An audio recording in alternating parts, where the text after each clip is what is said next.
Hello everyone, welcome to lucky education. और आज जो हम टॉपिक डिस्कस करेंगे वो है Buddha and quest for enlightenment. Mahatma Buddha के बारे में जानेंगे। प्लस क्वेस्ट का मतलब होता है तलाश करना किसी चीज़ की, और किसकी तलाश करने में निकल जाते हैं बॉस? ये इनलाइटनमेंट। इनलाइटनमेंट मतलब ज्ञान की प्राप्ति में निकल जाते हैं। तो इनके बारे में हम जानेंगे। इनको जानने से पहले एक मेरी इन्फॉर्मेशन है, प्लीज़ देखो। अब इसमें पूरी कहानी हम स्पेशली मतलब छोटी छोटी डिटेल्स तो हम देखने वाले नहीं हैं। तो मैंने पहले ही एक अलग से एक बेसिक वीडियो बना दिया है मैंने, जिसमें महात्मा बुद्ध के बारे में और महावीर स्वामी के बारे में पूरी डिटेल मैंने अलग से बना दी है, जो किताब में आपकी में नहीं है। उसको देखने के बाद जब आप इसको देखोगे तो और ज़्यादा मज़ा आपको आएगा। बाय द वे, अगर ना भी देखो तो कोई दिक्कत वाली बात नहीं है, पर देखोगे तो वही सोने में सुहागा वाली बात है। ठीक है भाई, तो शुरू करते हैं। ठीक है, अगेन वही बुद्धा। जब हम कहानी बुद्ध की स्टार्ट करते हैं तो समय की बात करते हैं। किस समय की बात है? तो ये आपको रट गई होगी। इंडस वैली सिविलाइजेशन के बाद आपको पता है वैदिक पीरियड आता है, और वैदिक पीरियड के बाद आता है महाजनपद पीरियड। जब महाजनपद पीरियड आया था, वही महाजनपद, आपको पता है 16 महाजनपद आए थे। उस महाजनपद वाले पीरियड में एक चीज और आपको क्या देखने को मिलेगी, दो धर्मों का विकास होता है, बुद्धिज्म और जैनिज्म। 600 बीसी के आसपास की बात है, 6 सेंचुरी बीसी के आसपास की बात है। ठीक है, तो जैनिज्म के बारे में हमने देख लिया। आज हम देखेंगे बुद्धिज्म के बारे में। तो बुद्धिज्म जो है आपको ध्यान रखना है, महात्मा बुद्ध जो थे, किस समय की बात है? जब इंडिया में महाजनपद पीरियड स्टार्ट हुआ था 600 के आसपास, उसके बाद की बात है। तो ये टाइम, और आज से कितने साल पहले की बात है? लगभग तो लगभग 2-2.5 हज़ार साल पुरानी बात है ना। 2.5 हज़ार साल लगभग आप लगा लो, इतनी साल पुरानी बात है। किसकी? बुद्धिज्म की। तो आप एक थोड़ा सा हिस्ट्री पढ़ते ना, जब हिस्ट्री पढ़ते हैं तो आप फैक्ट ना पढ़ के थोड़ा सा रियलाइज किया करो कि यार 2.5 हज़ार साल पहले क्या सिस्टम था, उसको जानने की कोशिश करें। तो थोड़ा सा अपने आप को माइंड को ले जाए करो यार, कितनी पुरानी हम बात कर रहे हैं। ठीक है, सो दैट और मजा आपको आए। तो Buddha and quest for enlightenment. One of the most influential teachers of Buddhism was Buddha. पहली बात, बुद्धिज्म देखो, आपको पता है महात्मा बुद्ध जो हैं बुद्धिज्म रिलीजन के फाउंडर माने जाते हैं, है ना। रियल फाउंडर माने जाते हैं, असली फाउंडर यही माने जाते हैं। तो एक इन्फ्लुएंशियल टीचर कह सकते हैं, मतलब एक बहुत बढ़िया टीचर कह सकते हैं किसका? बुद्धिज्म का। वो कौन है? महात्मा बुद्ध है। बुद्ध का जो मैसेज है धीरे धीरे करके कई सारे देशों में फैलता है, जैसे म्यांमार, थाईलैंड और इंडोनेशिया, इन देशों में इनका फैल जाता है। इवन श्रीलंका और चाइना वाइना, इन सब जगह पर इनका मैसेज फैल जाता है। बुद्ध के बारे में अगर हम जाने, सारी बेसिक डिटेल जाने, तो इनके बचपन का नाम सिद्धार्थ था। ये जो थे, एक इनके पिता जो थे शाक्य क्लैन के चीफ थे, तो उनके बेटे थे शाक्य क्लैन मतलब एक इनका वंश हो गया, right.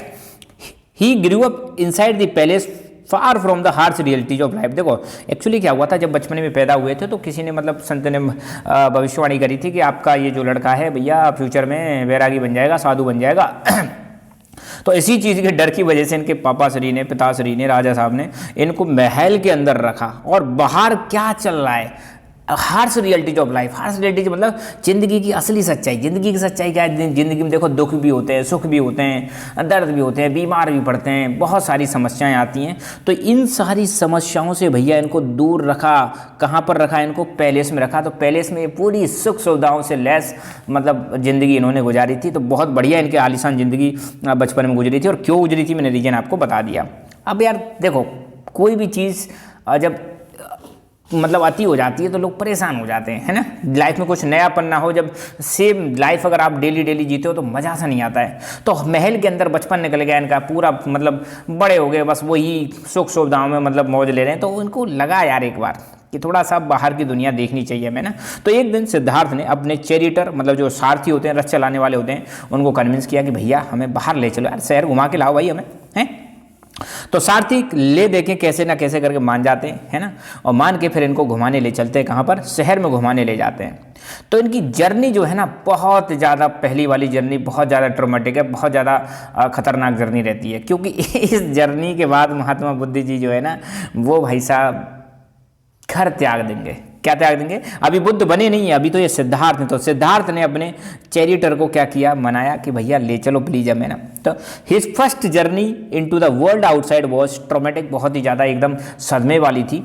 He was deeply suffered when he saw old men, sick men and corpses। अब एक्चुअली क्या है, जब ये बाहर निकले ना, तो इनकी इवेंट में मतलब जब बाहर निकले तो इनको 4 इवेंट दिखाई देती हैं, 4 चीज़ें देखनी है। पहली चीज़, जब ये बाहर निकले तो इन्होंने एक बूढ़ा व्यक्ति देखा, बाहर निकले तो इन्होंने एक बीमार व्यक्ति देखा, और बाहर निकले तो इन्होंने एक डेड बॉडी देखी। और अपने सारथी से पूछते गए, जैसे मतलब ये चलने लगे महल से, तो सबसे पहले इनको मान लो एक बूढ़ा व्यक्ति दिखाई दिया। तो बूढ़ा व्यक्ति दिखाई दिया तो इन्होंने सारथी से पूछा, भाई ये कौन है? भाई भैया बूढ़ा व्यक्ति है।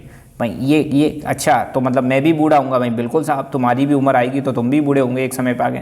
फिर और आगे चले तो भैया इनको एक बीमार व्यक्ति दिखाई दिया, तो फिर इन्होंने सारथी से पूछा, सारथी ये कौन? पन के भाई साहब ये बीमार इंसान है, बीमार पड़ गए। मैं अच्छा, मैं भी पढ़ता हूँ, पढ़ सकता हूँ। बिल्कुल तुम भी पढ़ोगे सब। फिर इन्होंने एक लाश देखा, कुछ लोग जो है ना डेड बॉडी को ले जा रहे थे, बन के भाई सारथी ये क्या है? भाई साहब ये व्यक्ति मर चुका है, इसकी लाश को ले जा रहे हैं इसका क्रियाक्रम करने के लिए। मैं अच्छा भाई मैं भी मरूंगा भाई, बिल्कुल तुम भी भाई साहब, एक दिन आएगा। तो इन चीज़ों को देखकर भाई साहब एकदम मतलब डीपली इनको शौक लगा है ना।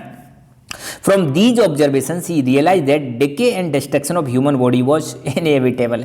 इन चीज़ों को देखकर इनको एक चीज़ तो समझ में आ गई कि भाई साहब ह्यूमन बॉडी का डिके और डिस्ट्रक्शन होना तो निश्चित है, इसको कोई नहीं रोक सकता। डिके मतलब धीरे धीरे किसी चीज़ का खत्म होना, डिस्ट्रक्शन होना मतलब निश्चित है। तो यार बन के यार जब हमारी बॉडी का डिके ही हो जाएगा, डिस्ट्रक्शन हो जाएगा, तो फिर क्यों एक ही ज़िंदगी जिए? फिर थोड़ा बाहर निकलते हैं, एंजॉय करते हैं भाई, ज़िंदगी को समझते हैं, व्हाट इज लाइफ, है ना। फिर थोड़े और आगे चले तो फिर इन्होंने एक और व्यक्ति देखा। He also so A homeless mendicant. एक होमलेस मेंडिकेंट मतलब एक साधु को देखा। एक मतलब साधु महात्मा जी जा रहे थे भैया, जिनका कोई घर नहीं है। Who found peace overcoming suffering of old age, disease and death. और वो व्यक्ति जो था ना भाई साहब, जो मतलब साधु था, उसको कोई टेंशन नहीं है भाई साहब, मोह माया मगे, अपने को कोई बुढ़ापे की टेंशन नहीं, कोई बीमारी की टेंशन नहीं, ना मरने की टेंशन, मस्त घूम रहे हैं भाई साहब। सिद्धार्थ कह रहे भाई वाह यार बंदा यही है। तो Siddhartha was influenced by the mendicant, mendicant मतलब उस साधु, and left palace to adopt the same path. तो जब ये चार घटनाएं देखी तो चार घटनाओं में सबसे ज़्यादा प्रभावित सिद्धार्थ किससे होते हैं? इस मेंडिकेंट से, भिक्षु से, और ये भिक्षु कह लो या फिर साधु कह लो, उससे ज़्यादा प्रभावित होते हैं। उन्होंने कहा यार मैं भी यही रास्ता अपनाऊंगा, मैं भी मतलब घर बार छोड़ दूंगा, सब छोड़ छाड़ के बाहर निकल जाऊंगा और जिंदगी क्या है, जीवन की सच्चाई क्या है उसको मैं जानूंगा।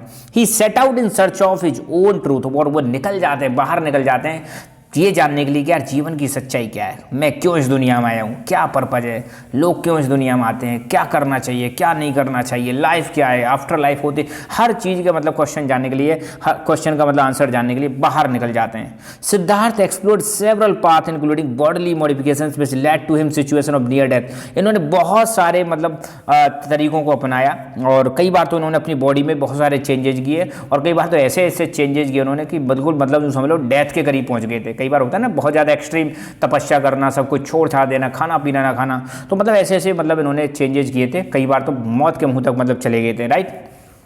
ही mediated for several days. Mediated का मतलब वही तपस्या करना है, इन्होंने बहुत लंबे समय तक तपस्या करी। फाइनली अटेंड एनलाइटनमेंट, और फाइनली इनको मिल जाता है, ज्ञान की प्राप्ति हो जाती है। एनलाइटनमेंट का मतलब होता है ज्ञान की प्राप्ति। लंबी तपस्या करने के बाद इनको ज्ञान की प्राप्ति होती है और जैसे ही ज्ञान मिला तो सिद्धार्थ से भैया ये बन जाते हैं बुद्धा, समझ रहे हो, भगवान बन जाते हैं। आम आदमी से भगवान बनने के लिए तपस्या करनी पड़ेगी। आपको भी एक नॉर्मल स्टूडेंट से एकदम मतलब फेमस स्टूडेंट बनना है, एक टॉपर बनना है, तो आपको भी क्या करनी पड़ेगी बॉस? तपस्या करनी पड़ेगी। ये चीज़ सीख लो महात्मा बुद्ध से, ठीक है। जैसे ही इनको एनलाइटनमेंट मिलता है तो इनको बुद्धा कहने लगते हैं और बुद्धा का मतलब होता है एक ऐसा व्यक्ति जिसको ज्ञान की प्राप्ति हो चुकी है। Enlightenment won. For the rest of life he taught dhamma और पाथ ऑफ राइटियस लिविंग।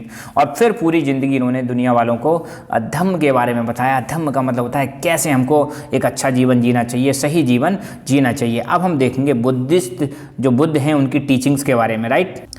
अब भैया बुद्धा को ज्ञान प्राप्त हो गया और ज्ञान प्राप्त होने के बाद आदमी शांत तो बैठेगा नहीं, तो भैया इनको भी ज्ञान प्राप्त हो गया बन के चलो भाई अब दुनिया वालों को ज्ञान देते हैं और इनको समझाते हैं भैया ज़िंदगी क्या है, काहे मोह माया में फंस रहे हो बॉस, मोह माया से बाहर निकलो और कुछ अच्छा करो, राइट। तो Buddhist teachings have been reconstructed from the stories mainly found in Sutra Pitaka. देखो बुद्धिज्म से संबंधित जो ग्रंथ हैं, जो लिटरेचर हैं, उनको हम पिटक बोलते हैं और 3 पिटक है, सूत्र पिटक, विनय पिटक और अभिधम्म पिटक। तो महात्मा बुद्ध की टीचिंग्स के बारे में हमें जानना है ना, तो सूत्र पिटक से हमें जानकारी मिलती है। ये वीडियो मैं अपलोड कर चुका हूँ बुद्धिस्ट लिटरेचर वाला, इसके जस्ट बाद आप प्लेलिस्ट में चेक कर सकते हो ना, क्लास 12 हिस्ट्री में। तो सूत्र पिटक जो है ये बुद्धिस्ट एक लिटरेचर है, बुद्धिस्ट लिटरेचर। इस सूत्र पिटक में महात्मा बुद्ध की टीचिंग्स के बारे में जानकारी मिलती है। एक छोटा सा क्वेश्चन बन सकता है, right. Buddha try to convince people through reason and persuasion rather than though through display of supernatural power.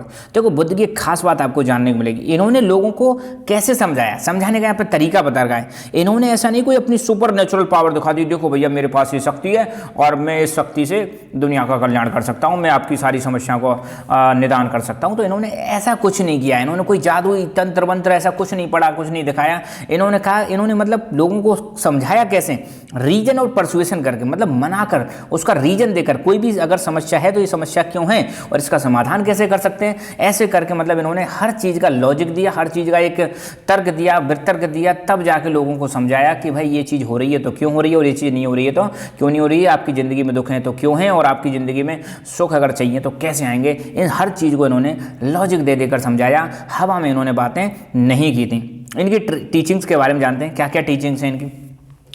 According to Buddhist philosophy world is transient and constantly changing. पहली बात ये बुद्धिस्ट फिलॉसफी कहती है, देखो Buddhist philosophy मतलब महात्मा बुद्ध की जो philosophy है, महात्मा बुद्ध में जो बिलीव करते हैं, इनके जो विचार हैं उसी को हम क्या बोलते हैं, बुद्धिस्ट फिलॉसफी। तो बुद्धिस्ट फिलॉसफी क्या कहती है कि पहली बात सुन लो बॉस, दुनिया एकदम ट्रांजिएंट है। ट्रांजिएंट मतलब परिवर्तनशील है, जिंदगी में कभी भी एक जैसा सिस्टम नहीं रहता है, हमेशा चेंजेज आते रहते हैं। आप बचपन से आप बुढ़ापे तक देखो जिंदगी में कितने उतार चढ़ाव आते हैं, है ना। तो पहली बात तो दुनिया कैसी है, दुनिया भी कैसी है आपकी, ट्रांजिएंट है, परिवर्तनशील है। दुनिया में भी चेंजेज आते हैं, बॉडी में भी चेंजेज आता है, हमारे अंदर भी चेंजेस आते हैं।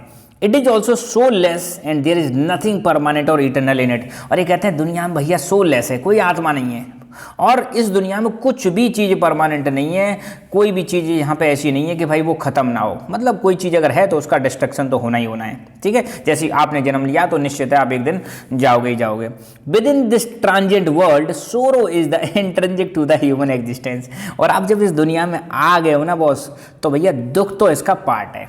दुख तो मतलब निश्चित है, होंगे ही होंगे। अगर आपने जन्म लिया है तो लाइफ में कुछ ना कुछ समस्याएं रहेंगी, वो तो इंट्रिंसिक है। इंट्रिंसिक मतलब नेचुरल है, आप पैदा होते ही आप देखो बहुत सारी समस्याएं आती हैं, बुढ़ापे तक बहुत सारी समस्याएं रहती हैं। तो आपको कभी भी कंप्लेन नहीं करनी है। अगर आप एक बार जन्म ले लिया तो जिंदगी में दुख तो आएंगे ही, बस आपको उनको ओवरकम करना है, उनको कम करना है। कम कैसे करना है उसके उन्होंने बहुत सारे तरीके भी बताए हैं ना। Okay By following the path of moderation between severe penance and self-indulgence, human beings can rise above these worldly troubles। अब ये कह रहे हैं कि अगर आपको इन समस्याओं से बाहर निकलना है तो आपको बीच का रास्ता अपनाना पड़ेगा, मध्यम मार्ग अपनाना पड़ेगा। ना तो आपको बहुत ज़्यादा कठोर तपस्या करने की ज़रूरत है और ना ही बहुत ज़्यादा आपको मतलब अपने आप में इन्वॉल्व होने की ज़रूरत है। बहुत ज़्यादा मोहमाया में इन्वॉल्व हो जाओ, ध्यान ही नहीं दे रहे हो भाई साहब, तो आप बीच का रास्ता अपनाओ।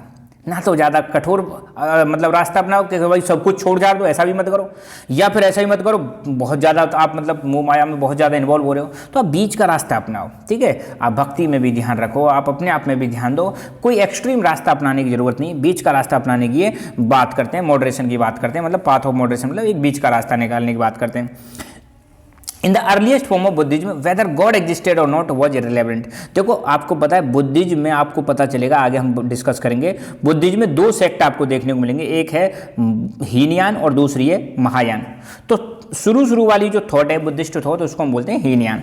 तो पहली वाली जो थॉट थी, पहला वाला जो बुद्धिज्म था, उसमें भगवान के ऊपर कोई चर्चा ही नहीं करता था, भगवान है या नहीं है इस चीज़ पर कोई डिस्कशन ही नहीं करता था, ये बिल्कुल इररिलेवेंट माना जाता था। बाद में फिर मतलब जो महायान है उसमें महात्मा बुद्ध को भगवान बोला गया और फिर उनकी पूजा करना स्टार्ट कर दिया जाता है। Buddha regarded social world as the creation of humans rather than divine origin. देखो बुद्ध ने कितनी बड़ी बात कही है। ये वाला इनका जो कॉन्सेप्ट है ब्राह्मणिकल जो थ्योरी है उससे बिल्कुल अलग है। ब्राह्मणिकल थ्योरी क्या कहती है कि भैया ये दुनिया जो है भगवान की देन है।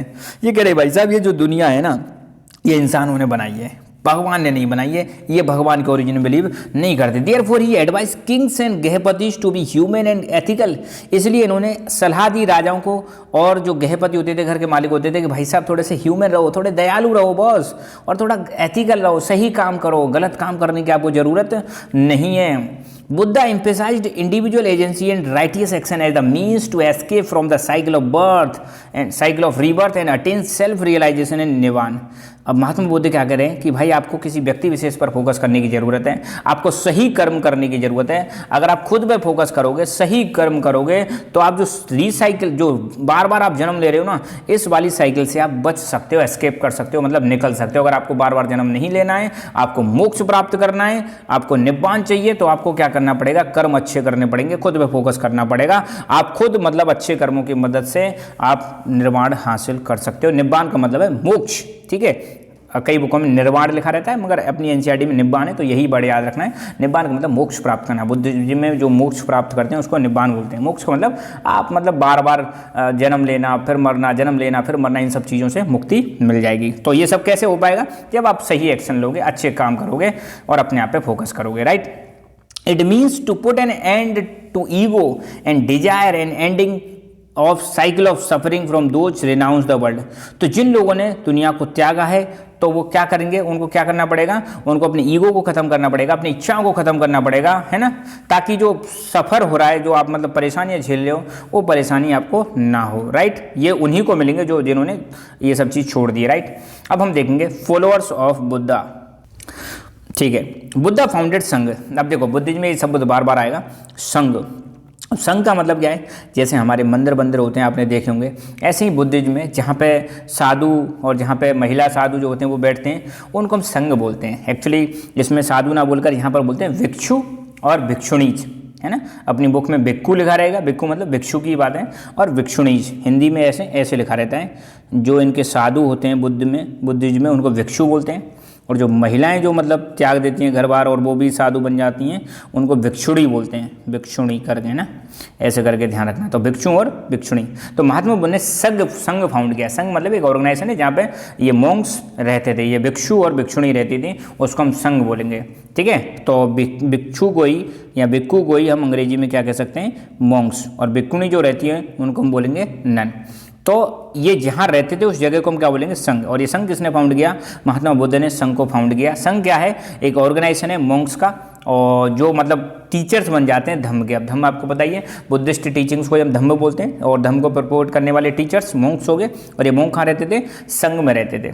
These Monks lived in very simple way with minimum requirement. तो ठीक है, ये जो मॉन्क होते थे बहुत सिंपल तरीके से रहते थे, और नाम मात्र की मतलब इनके पास सुविधाएं होती थी, कम से कम रिक्वायरमेंट के साथ रहते थे। इन्हीं को हम भिक्खुज भी बोलेंगे, भिक्खुज मतलब ये जो मॉन्क्स हैं, right. Initially only main were allowed into the संघ। तो ये जो संघ बनाया था जहाँ पे भिक्षु रहते थे, यहाँ पर सिर्फ और सिर्फ मेन अलाउड थे, वुमेन अलाउड नहीं थी। ऐसा मानना था कि यार महिलाएं अगर आ गई तो फिर ये जो भिक्षु हैं करप्ट हो जाएंगे, इनकी नीयत खराब हो जाएगी, तो इनको ना रखें महिलाओं को तो ज़्यादा बढ़िया है। तो ऐसा शुरू में मतलब भगवान बुद्ध का मानना भी था, राइट। तो इनिशियली मेन को अलाउ किया गया था, महिलाओं को अलाउ नहीं किया गया था। पर बाद में आपको देखने को मिलता है महिलाओं को भी अलाउ कर देते हैं, किसमें? संघ के अंदर अलाउ कर देते हैं, right. Buddha is foster mother. Buddha की जो मतलब सौतेली माँ थी जिनका नाम था महाप्रजापति गौतमी, ये इनकी मौसी भी है भाई, जो बाद में इनसे इनके पिताश्री शादी कर लेते हैं। एक्चुअली इनके जो ओरिजिनल जो माता थी माया देवी, उनकी डेथ हो जाती है। असली जो इनकी माता थी माया देवी, विदिन 7 डेज में इनके जन्म के उनकी डेथ हो जाती है। बाद में इनके फादर जो हैं इनसे शादी कर लेते हैं महाप्रजापति गौतमी, और इन्हीं के नाम पर इनका नाम गौतम बुद्ध पड़ जाता है, राइट। तो बुद्ध की जो फोस्टर मदर थी महाप्रजापति गौतमी, ये पहली महिला बनती हैं जो भिक्षुणी बनती हैं, ये भी आपको ध्यान रखना है, right. Women who entered in the संघ बिकेम टीचर्स ऑफ धम्मा। जो भी महिलाएं संघ में एंटर करती थी वो भी धम्म की टीचर बन जाती थी, और वो थेरीज भी बन जाती थी। And went on to become theris और respected women who attend liberation. अब थेरीज मतलब एक ऐसी महिलाएं जो रेस्पेक्टेड महिलाएं हैं, जिनको ज्ञान है, बुद्धिज्म के बारे में जानकारी है, और जो लोगों को भी इनलाइटन कर रही हैं। तो इन्हीं महिलाओं को थेरीज बोला गया था या रेस्पेक्टेड वुमेन बोला गया था। Buddha's followers came from many social groups. आपको देखने को मिलेंगे महात्मा बुद्ध के जो फॉलोअर हैं अलग अलग सोशल ग्रुप से देखने को मिलेंगे। किंग्स, वेल्दी मैन, गृहपतिज, और humbler folks like worker, slaves, craft people, मतलब हर तरह के लोग जो हैं बुद्धिज्म से जुड़ने लग जाते हैं, महात्मा बुद्ध के फॉलोअर बन जाते हैं। आफ्टर एंटरिंग संघ, जैसे ही आप संघ में एंटर करते हो, अगर कोई व्यक्ति संघ में जाके अगर मान लो भिक्षु बनता है या भिक्षुड़ी बनता है, तो वो बराबर माने जाएंगे। All were regarded as equal after becoming bhikkhus और भिक्षुनीज। मतलब संघ में कोई ना ऊपर कोई ना नीचे, अगर मेल हैं तो भिक्खु बोलेंगे और फीमेल हैं तो उनको भिक्षुनीज बोलेंगे, राइट। एनसीईआरटी में भिक्खु और भिक्षुणी लिखा हुआ है, रियलिटी में एक्चुअली ये भिक्षुज और भिक्षुणीज है, right. Internal functioning of Sangha was based on the traditions of gana और Sangha where consensus arrived through the discussions and decisions were taken by board on the subject. अब देखो इसमें संघ में कोई भी डिसीजन लिया जाता था वो कैसे लिया जाता था, पहले जो गढ़ और संघ हुआ करते थे उसके आधार पर लिया जाता था, कंसेंसस के आधार पर। कंसेंसस मतलब सहमति के आधार पर। आप किसी भी चीज़ पे पहले डिस्कशन करोगे, डिस्कशन करने के बाद फिर वोटिंग होगी, वोटिंग होने के बाद तब कोई डिसीजन लिया जाएगा सबकी सहमति से, ठीक है। Buddhism grew rapidly both during life time of Buddha and after his death. Buddhism तो है बुद्ध के टाइम पर भी ग्रो करता है और बुद्ध के खत्म होने के बाद भी ग्रो करता है बुद्धिज्म, और इवन आज भी आपको देखने को मिलेगा भारत से ज़्यादा बुद्ध के फॉलोअर्स साउथ ईस्ट एशिया में मिलेंगे, राइट।